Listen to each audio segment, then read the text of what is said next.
नमस्कार साथियों, स्वागत है आप सभी का गर्व सीरीज के अगले वीडियो में। साथियों, गर्व सीरीज का यह 10वां वीडियो है। जिन साथियों ने पुराना वीडियो नहीं देखा है वो लोग प्लेलिस्ट पे चले जाइएगा। साथियों, डेली हम जीएस के लिए गर्व सीरीज नाम से एक श्रृंखला शुरू किए हैं, सीरीज शुरू किए हैं, जिसमें डेली जीएस का एक वीडियो अपलोड होता है साथियों, जो 20 मिनट से लेकर के 30 मिनट तक रहता है। तो जो साथी नए हैं वो चैनल से जुड़ जाइएगा और देखिएगा। जल की आवश्यकता को ध्यान में रखते हुए जिस प्रथम शासक ने गिरनार क्षेत्र में एक झील का निर्माण कराया था वह था, देखिएगा साथियों, चंद्रगुप्त मौर्य। मौर्य वंश का राजा था। इसने अपने क्षेत्र में बहुत सारे परोपकारी कार्य करवाए थे। उसी में था एक सुदर्शन झील का निर्माण कराना। सुदर्शन झील का निर्माण सर्वप्रथम किसने किया था साथियों? तो चंद्रगुप्त मौर्य ने किया था। इसने अपने मंत्री को भेजा था पुष्यगुप्त को। पुष्यगुप्त ने जाकर के गुजरात के गिरनार क्षेत्र में सुदर्शन झील का निर्माण करवाया था। कल की क्लास में हमने साथियों पढ़ा था कि चंद्रगुप्त मौर्य के बाद अशोक ने भी उसका पुनरुद्धार कराया, जीर्णोद्धार कराया था। उसके बाद रुद्रदामन ने भी सुदर्शन झील का निर्माण कराया और बेगार द्वारा इसने सुदर्शन झील का निर्माण कराया था। और स्कंदगुप्त चौथा शासक था जिसने गिरनार झील में इस सुदर्शन झील का फिर से अपने समय में पुनरुद्धार कराया, जीर्णोद्धार कराया। तो साथियों, ये चारों शासक सुदर्शन झील से संबंधित है। लेकिन किसने बनवाया था, किसने इस झील का निर्माण करवाया, किसने इस झील को खुदवाया? तो चंद्रगुप्त मौर्य इसका उत्तर हो जाएगा। चेक कर लीजिएगा, उत्तर है ए। दूसरा प्रश्न देखिएगा, निम्नलिखित में से कौन एक अन्य तीनों के समकालिक नहीं था? यानी इनमें से 3 समकालिक थे, एक नहीं था। कौन है वो? मिलिंद साथियों, राजा मिलिंद। राजा मिलिंद साथियों मौर्योत्तर काल में आया एक विदेशी था। मौर्योत्तर काल में आया विदेशी। इसका नाम पहले था साथियों मिनांडर। मिनांडर बौद्ध विद्वान नागसेन के संपर्क में आया और बौद्ध धर्म स्वीकार कर लिया और मिनांडर से नाम इसका बन गया राजा मिलिंद। तो साथियों, यह मौर्योत्तर काल का है और ये लोग मौर्य काल से भी पूर्व 6ठी शताब्दी ईसा पूर्व के हैं। बिंबिसार, गौतम बुद्ध और प्रसेनजीत। आगे बढ़ते हैं।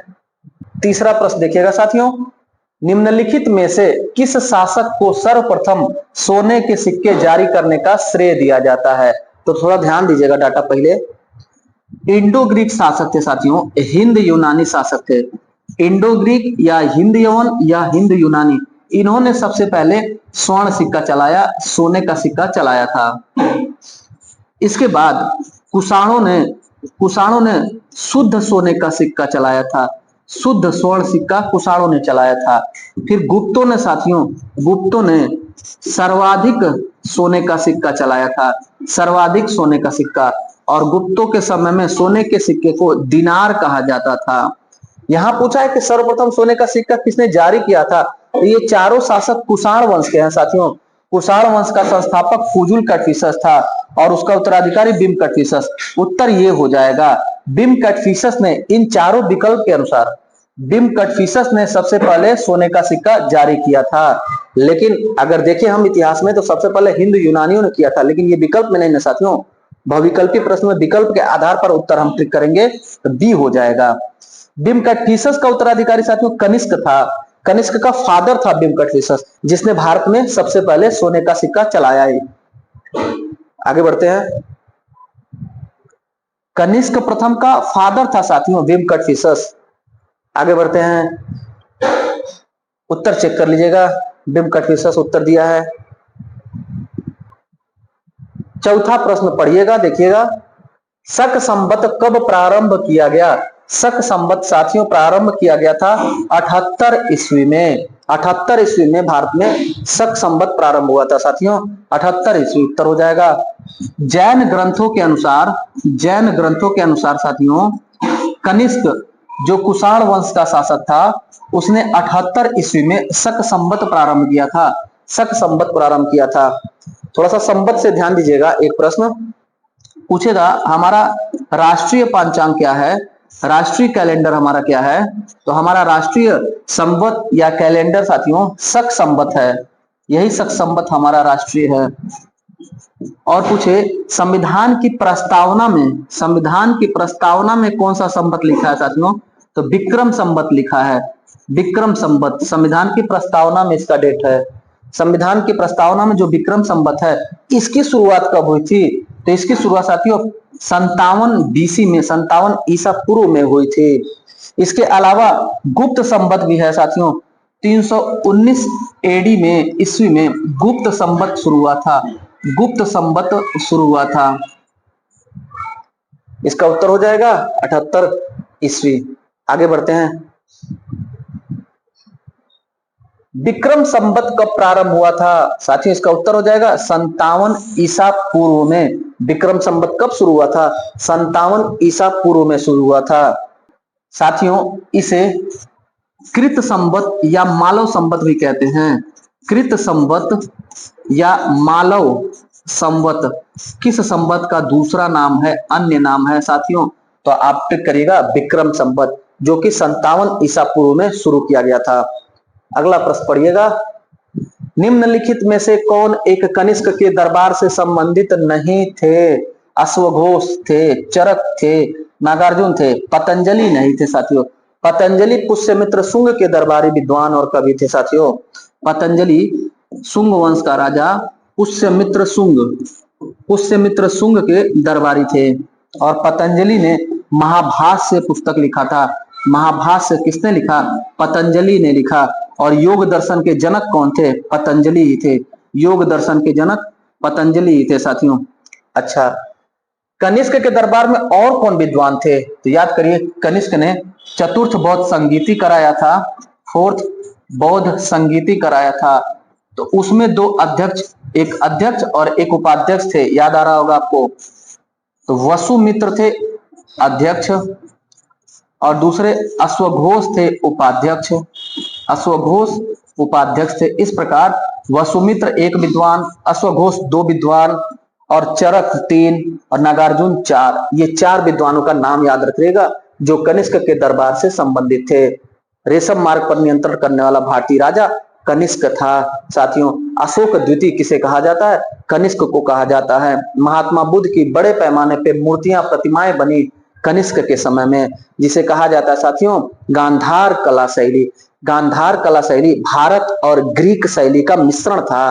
भारत और यूनानी शैली का मिश्रण था गांधार कला शैली, जिसमें महात्मा बुद्ध की मूर्तियां बनी हैं।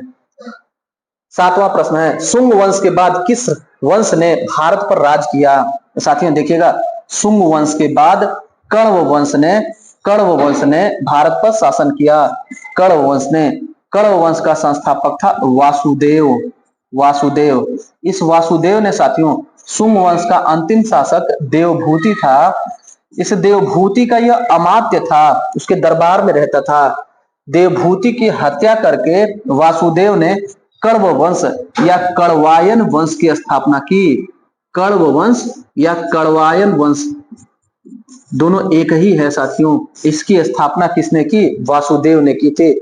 उत्तर देख लीजिएगा, इसका उत्तर है कण्व वंश। शुंग वंश के बाद आया कण्व वंश। अगला प्रश्न देखिएगा, सीमुक किस वंश का संस्थापक था साथियों? तो सीमुक सातवाहन वंश का संस्थापक था। सातवाहन वंश का संस्थापक था सीमुक। सातवाहन वंश का संस्थापक सीमुक। सातवाहन वंश को मातृसत्तात्मक समाज वाला वंश कहा जाता है। मातृसत्तात्मक। सातवाहन वंश के जो राजा हैं उनके नामों में उनके माता का नाम का उल्लेख मिलता है। सबसे पहले भारत में शीशे का सिक्का किसने चलाया था? शीशे का सिक्का चलाने का श्रेय किसको जाता है? सातवाहन वंशों को जाता है। ब्राह्मणों को भूमिदान किसने दिया था? ब्राह्मणों को भूमिदान सातवाहन वंश ने दिया था। सातवाहन राजाओं ने दिया था साथियों। इसी में प्रसिद्ध शासक था गौतमी पुत्र सातकर्णी। गौतमी पुत्र सातकर्णी साथियों, गौतमी पुत्र सातकर्णी। इसकी उपाधियां थी एका ब्राह्मण किसकी उपाधि थी? गौतमी पुत्र सातकर्णी की। और अद्वितीय ब्राह्मण एका ब्राह्मण किसकी उपाधि थी? गौतमी पुत्र सातकर्णी की थी साथियों। इनकी राजधानी क्या थी? सातवाहनों की राजधानी क्या थी? राजधानी पूछ देता है। सातवाहन की राजधानी साथियों आरंभिक, अगर बात करें आरंभिक राजधानी, तो आरंभिक राजधानी इनकी अमरावती थी। अमरावती आरंभिक राजधानी थी और बाद में राजधानी बनी पाटन या पोटली। पाटन या पोटली बाद में राजधानी बनी, मुख्य राजधानी बनी। आगे बढ़ते हैं। जो कला शैली भारत और यूनानी आकृति का सम्मिश्रण है उसे क्या कहते हैं?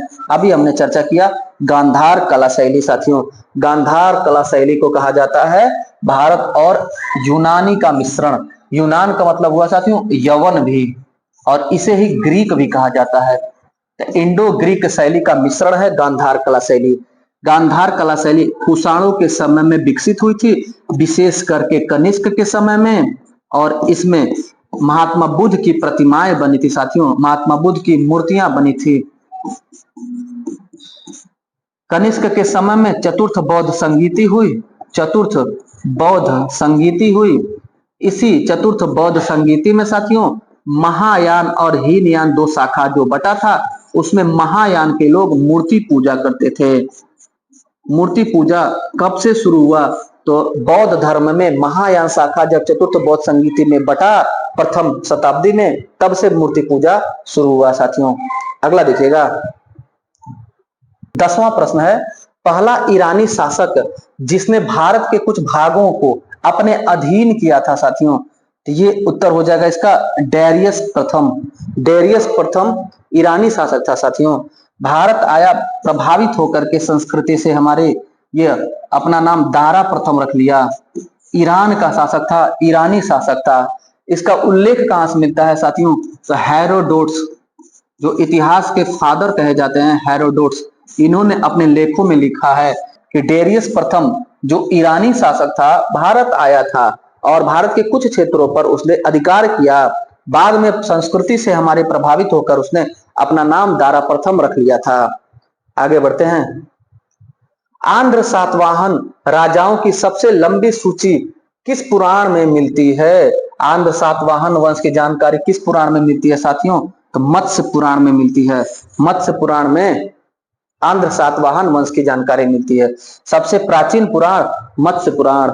विष्णु के 10 अवतार का उल्लेख कहां मिलता है? मत्स्य पुराण में मिलता है। साथ ही साथ सातवाहन वंश का उल्लेख कहां मिलता है? मत्स्य पुराण में मिलता है। मौर्य वंश के राजाओं का वंशावली कहां मिलता है? तो विष्णु पुराण में मिलता है। गुप्त राजाओं की वंशावली कहां मिलती है? गुप्त राजाओं के बारे में जानकारी कहां मिलती है? वायु पुराण में मिलती है। साथियों अगला प्रश्न देखिएगा, सातवाहनों की राजधानी अवस्थित थी। ट्रिक करेंगे इसमें साथियों, अमरावती ट्रिक करेंगे। अमरावती सातवाहनों की आरंभिक राजधानी थी, बाद में कोटली और पाटन सातवाहनों की राजधानी बनी। हमने डिटेल किया था पीछे। आगे बढ़ जाते हैं। निम्नलिखित शासकों में से किसके लिए एका ब्राह्मणा प्रयुक्त हुआ है? इसका उत्तर हो जाएगा साथियों गौतमी पुत्र सातकर्णी। सातवाहन वंश का सबसे प्रसिद्ध शासक, प्रतापी शासक गौतमी पुत्र सातकर्णी। इसकी उपाधियां थी एका ब्राह्मणा और अद्वितीय ब्राह्मणा। एका ब्राह्मण और अद्वितीय ब्राह्मण किसकी उपाधि थी? गौतमी पुत्र सातकर्णी की। साथियों आगे बढ़ते हैं। निम्नलिखित में से कौन सा युग्म सुमेलित नहीं है? नासिक, ये अभिलेख दिया हुआ साथी, सारे अभिलेख हैं। नासिक अभिलेख, हाथी गुम्फा अभिलेख, भीतरी स्तंभ अभिलेख, गिरनार अभिलेख। नासिक अभिलेख साथियों गौतमी पुत्र सातकर्णी ने उत्कीर्ण करवाया था। हाथी गुम्फा अभिलेख साथियों खारवेल ने उत्कीर्ण करवाया था। दोनों सही है। तीसरा दिया है भीतरी स्तंभ अभिलेख। भीतरी स्तंभ अभिलेख पुलकेशी ने नहीं कराया साथियों, यही उत्तर हो जाएगा। भीतरी स्तंभ अभिलेख किससे संबंधित है? यह साथियों स्कंद गुप्त से, गुप्त राजा स्कंद गुप्त से संबंधित है। इसने उत्कीर्ण कराया है भीतरी स्तंभ अभिलेख। भीतरी स्तंभ अभिलेख में लिखा हुआ है कि स्कंद गुप्त के समय में हुरों का आक्रमण होता है, हुरों को स्कंद गुप्त ने हराया था। इस बात का वर्णन कहाँ मिलता है? भीतरी स्तंभ अभिलेख में। पुलकेशिन द्वितीय का भी साथियों एक अभिलेख है, एहोल अभिलेख। एहोल अभिलेख पुलकेशिन द्वितीय का है। रवि कीर्ति नामक विद्वान ने इसको उत्कीर्ण किया है साथियों। इसमें लिखा हुआ है नर्मदा नदी के तट पर, नर्मदा नदी के तट पर इसने हर्षवर्धन को पराजित किया। किसने पराजित किया? पुलकेशिन द्वितीय ने। किसको? हर्षवर्धन को। कहां पर? नर्मदा नदी के तट पर। कहां लिखा हुआ है यह बात? एहोल अभिलेख में लिखा है। किसने लिखा, किसने उत्कीर्ण किया? तो रविकीर्ति नामक जो विद्वान थे उन्होंने उत्कीर्ण किया। इसका उत्तर हो जाएगा 14 का सी। अच्छा, एक और बचा है ना, इसे तो आप जानते होंगे, रुद्रदामन का जूनागढ़ अभिलेख या गिरनार अभिलेख। ये तो सही है, जो सुदर्शन झील की जानकारी देता है साथियों। तो उत्तर हो जाएगा 14 का सी। अगला प्रश्न देखिएगा, निम्नलिखित में से किस वंश के राजाओं को पुराणों में श्री पर्वती कहा गया है? साथियों पीसीएस 2020 में पूछा गया था, श्री पर्वती किसे कहा गया? तो इक्ष्वाकु वंश के जो राजा थे उन्हें श्री पर्वती कहा जाता था। श्री पर्वती, श्री पर्वती का अर्थ है साथियों, श्री पर्वत का, श्री नाम का पर्वत है, श्री पर्वत के राजा। श्री पर्वती का शाब्दिक अर्थ है श्री पर्वत के राजा। अच्छा, इनकी एक और उपाधि थी साथियों, आंध्र भृत्य भी कहा जाता है।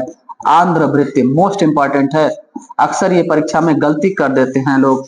आंध्र भृत्य किसकी उपाधि थी? आंध्र सातवाहनों की? नहीं, आंध्र भृत्य उपाधि थी इक्ष्वाकु राजाओं की। क्यों थी? ध्यान दीजिएगा, आंध्र भृत्य का मतलब हुआ आंध्र का, आंध्र सातवाहन वंश का नौकर या सेवक। आंध्र सातवाहन वंश का सेवक आंध्र भृत्य का शाब्दिक अर्थ है। तो इक्ष्वाकु जो वंश थे वो सातवाहनों के अधीन थे, उनके अधीनस्थ थे, उनके सामंत थे, उनके सेवक थे साथियों। समझ में आ गया होगा उम्मीद है। 16वां प्रश्न पढ़िएगा, देखिएगा, निम्नलिखित राजाओं में कौन जैन धर्म का संरक्षक था? जैन धर्म का संरक्षक कौन था साथियों? इसका उत्तर हो जाएगा खारवेल। खारवेल साथियों जैन धर्म का संरक्षक राजा था। खारवेल का हाथी गुम्फा अभिलेख में जानकारी इस बात की मिलती है। अशोक के बारे में पूछा जाए तो साथियों अशोक आरंभ में शैव धर्म का अनुयायी था। बाद में उपगुप्त नाम के बौद्ध विद्वान थे।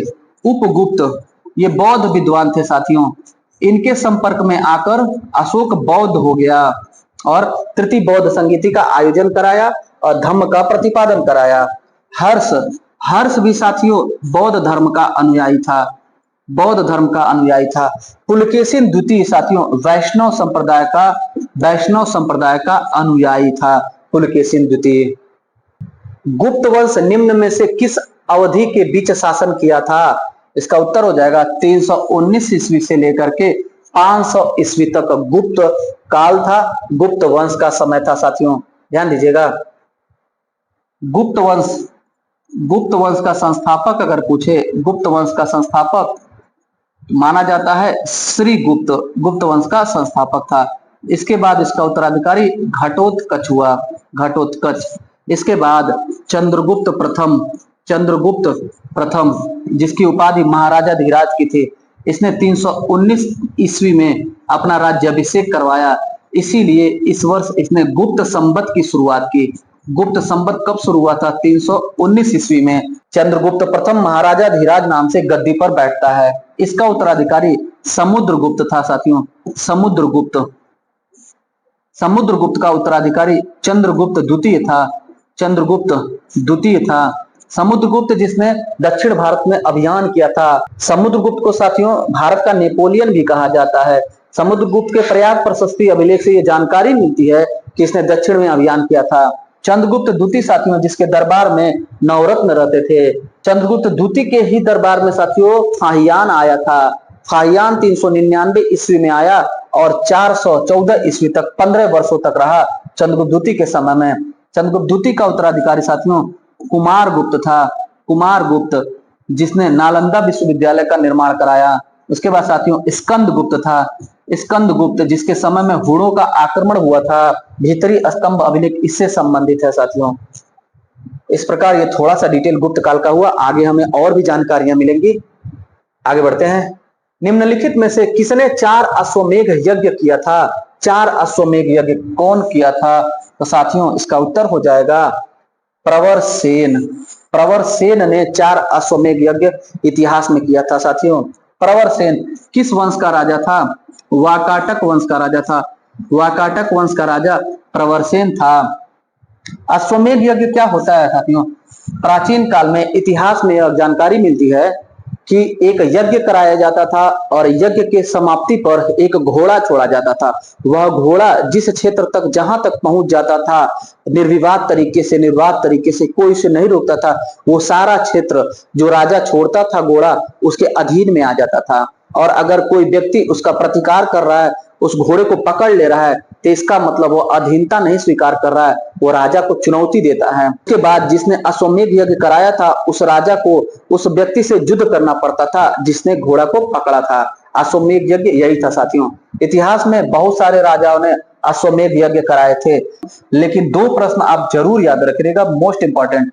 पहला नाम ये कि प्रवर सेन, इसने 4 अश्वमेध यज्ञ कराया, और एक था कदम्ब वंश का राजा, कदम्ब वंश का राजा नाम था मयूर शर्मन। मयूर शर्मन इतिहास में सबसे ज्यादा 18 बार अश्वमेध यज्ञ किसने कराया था? मयूर शर्मन ने कराया था, कदम्ब वंश का शासक था। इसके अलावा साथियों समुद्रगुप्त ने भी अश्वमेध यज्ञ कराया था, समुद्रगुप्त ने भी अश्वमेध यज्ञ कराया था। आगे बढ़ते हैं। अगला प्रश्न है साथियों, भारत का नेपोलियन किसे कहा जाता है? साथियों भारत का नेपोलियन कहा जाता है समुद्रगुप्त को। समुद्रगुप्त को भारत का नेपोलियन कहा जाता है। क्यों कहा जाता है? पहली बात, ये नेपोलियन जो असली वाला है ये फ्रांस का है साथियों। फ्रांस का नेपोलियन साम्राज्यवादी शासक था। भारत का नेपोलियन उपमा दिया जाता है समुद्रगुप्त को। किसने दिया था? स्मिथ ने दिया था साथियों, विंसेंट आर्थर स्मिथ। स्मिथ ने भारत का नेपोलियन समुद्रगुप्त को कहा। क्यों कहा? जैसे नेपोलियन ने फ्रांस में साम्राज्य विस्तार किया, वैसे ही समुद्रगुप्त ने भारत में, प्राचीन भारत में अपना साम्राज्य विस्तार किया था। अच्छा, समुद्रगुप्त के दक्षिण अभियानों की वजह से इसने यह उपाधि दिया था। दक्षिण अभियान का वर्णन कहाँ मिलता है? समुद्रगुप्त के प्रयाग प्रशस्ति अभिलेख में। समुद्रगुप्त के प्रयाग प्रशस्ति अभिलेख। समुद्रगुप्त का प्रयाग प्रशस्ति अभिलेख क्या जानकारी देता है? जानकारी देता है कि समुद्रगुप्त ने अपने समय में दक्षिण भारत में अभियान किया था। इसको उत्कीर्ण करने वाले विद्वान का नाम पूछ देता है तो हरिसेन थे। प्रयाग प्रशस्ति अभिलेख समुद्रगुप्त का किसने उत्कीर्ण किया था? हरिसेन ने उत्कीर्ण किया था। नेपोलियन उपाधि समुद्रगुप्त को किसने दिया था? B.A. Smith, Vincent Arthur Smith ने दिया था। अगला देखिएगा, 20वां प्रश्न पढ़िएगा, देखिएगा। प्रथम गुप्त शासक जिसने परम भागवत की उपाधि धारण की। परम भागवत की उपाधि किस गुप्त शासक की थी? इसका उत्तर हो जाएगा साथियों समुद्रगुप्त। समुद्रगुप्त की उपाधि थी परम भागवत। समुद्रगुप्त की बहुत सारी उपाधियां थी।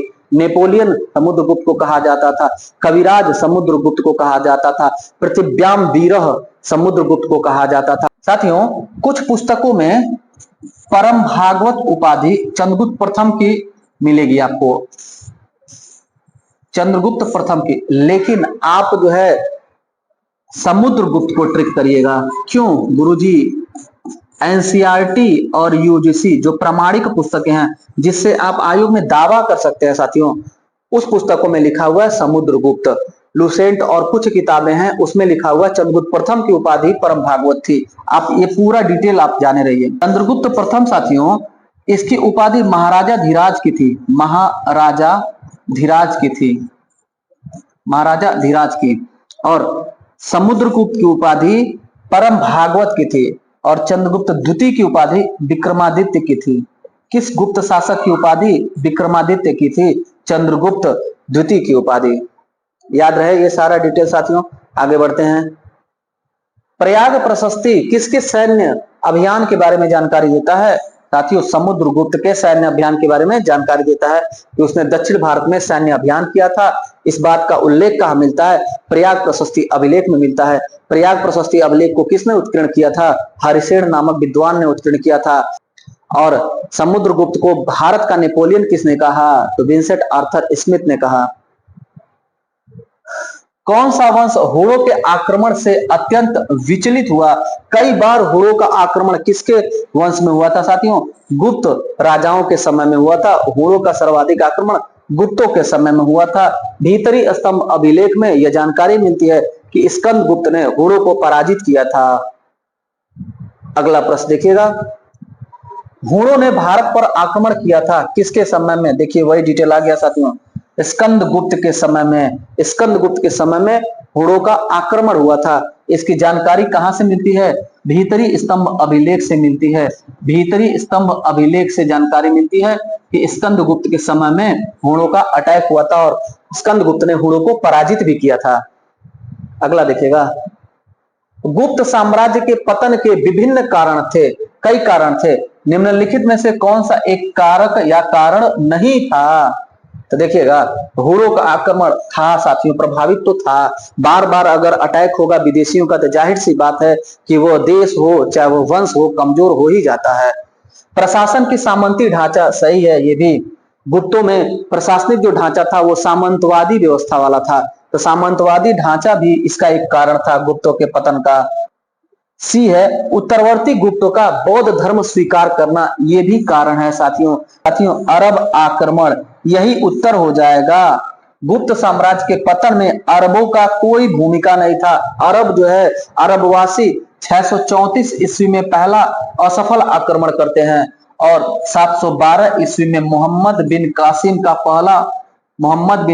का पहला आक्रमण होता है जो अरबी था। ये टाइम पीरियड बहुत दूर है साथियों।